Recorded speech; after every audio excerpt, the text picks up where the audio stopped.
the relationship and just be supportive of that victim. Okay, as Mecklenburg County domestic violence advocacy. Advocacy.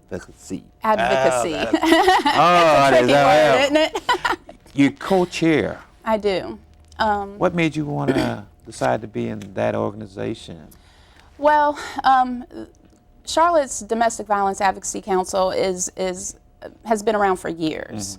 I have always, when you get into social work, you kind of have your personal hot buttons. Correct. Child abuse and neglect is one of my hot buttons. When children experience trauma, that's one of my hot buttons, as well as domestic violence. Those are issues that I carry close to my heart and love working with those populations, and anything I can do to, if I can help one person, my job is done. Okay. But I've co-chaired, I was involved in the organization in 2010, and this year I've co-chaired, and next year I'll be the chair.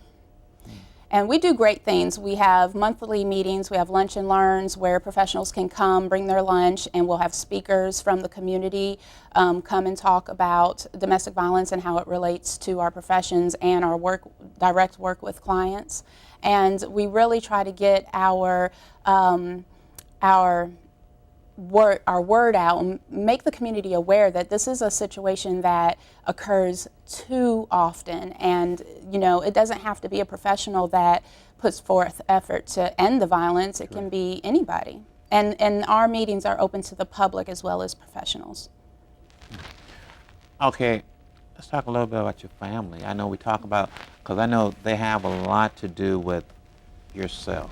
Yes. How vital was it for your family and you being this owner? I'm an only child. Oh, okay. And grew up with just me and Mom. And Mom was, hard worker, worked at different plants, worked with her hands. A lot of times we paycheck to paycheck, grew up in Chicago. I remember one time my mom came home on payday and she got robbed. And we had to go a whole nother 2 weeks before she got paid again. And I remember sitting at the kitchen table and her being so upset, and all I had to eat was toast with butter and coffee. And to me, that was the best thing ever because I got to drink coffee. I was excited about it. But as a being an adult now and looking back on that memory, I could see how that just tore my mom up. One thing she always said to me, and it just kind of drove into my mind, was get your education. Don't be like me, get your education. And it stuck. Parents think that their children aren't listening to them, but if you repeat yourself, they hear you. And it stuck. I heard her, and I was kind of a nerd, bookworm, always in the books as a teenager, stayed in the books, went to college, and her telling me that, I just knew that the way I was going to succeed in life was getting those pieces of paper, getting those letters behind my name. I also had my aunt, who I was able to watch her from the different perspective, where she was educated. She had a master's degree in nursing. She taught. I was able to see her use that education to bring in a good income and go shopping and do these great things. And I was like, I like that. That was also a motivation. Right. So I had two women that really inspired me, and whether they realize it or not, they truly were inspirations to me. Now that I have a small family, but I definitely watched a lot of TV, and women like Oprah, Felicia Rashad, Maya Angelou, these women are amazing, and I don't feel like you have to necessarily have somebody personally in your life to inspire you. Mm-hmm. It can be anybody. This is 2011, so correct. We've got TV and the internet available to us to see a lot of different people just getting up and doing great things every day, and we can use that as our inspiration. As your mother, is she still here? Mm-hmm. As she looks at you now, what do you feel inspires her the most as she sees her daughter being successful business owner? I think that Well, she definitely tells me she's proud of me a lot, and it means so much to me. Her ongoing joke, but it's really not a joke, is that I'm her retirement plan. Oh, okay. Right. I am her retirement plan. I take care of Mama, and I do it with pride and joy, and you know, like I said, watching her do whatever it took to take care of her daughter. I feel it's not just a duty but an honor to be able to take care of her. I truly love that woman. So, and she loves me, and she tells me that she's proud of me all the time, and that just continues to motivate me. Does that motivate you as far as within your inner strength counseling service? Because you seem to have a lot of passion in that area. Yeah, it does, because you know, I think that family is extremely important, and although I have a small family, you know, you draw your inspiration and your support from any sized family.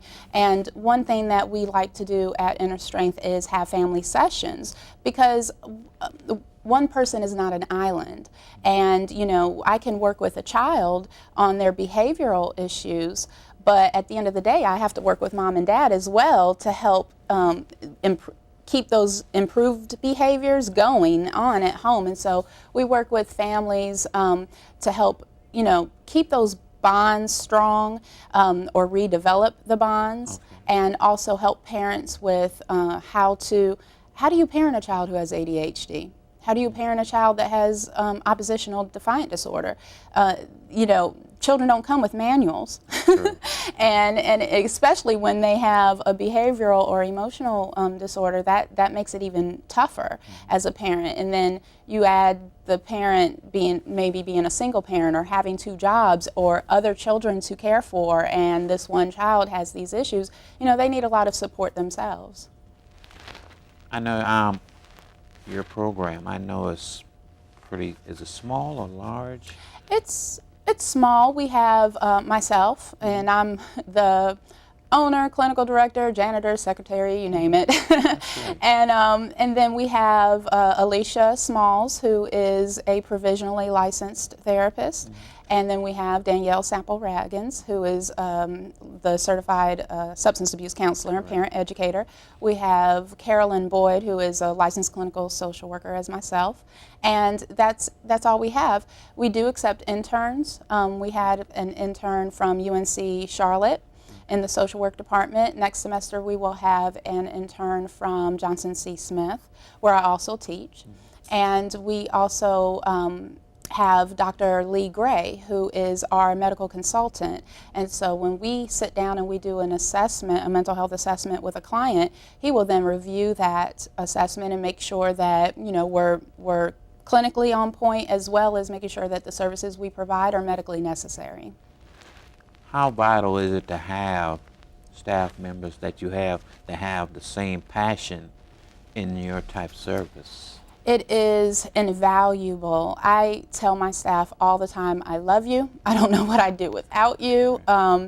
They each have a passion within them, not just for helping the clients we serve, but a passion within them to further themselves as professionals and be the best clinician that they can be for the clients, as well as Inner Strength. They take ownership of Inner Strength. They're protective of Inner Strength, and they're walking, talking billboards for our practice. And so a lot of times, you know, I tell them, just because, you know, I'm the owner, it is ours. It's Correct. Our baby, and I could not do any of what I do without them. Always grateful for them. How important is that within the growth? I mean, because you're going to be a real large program.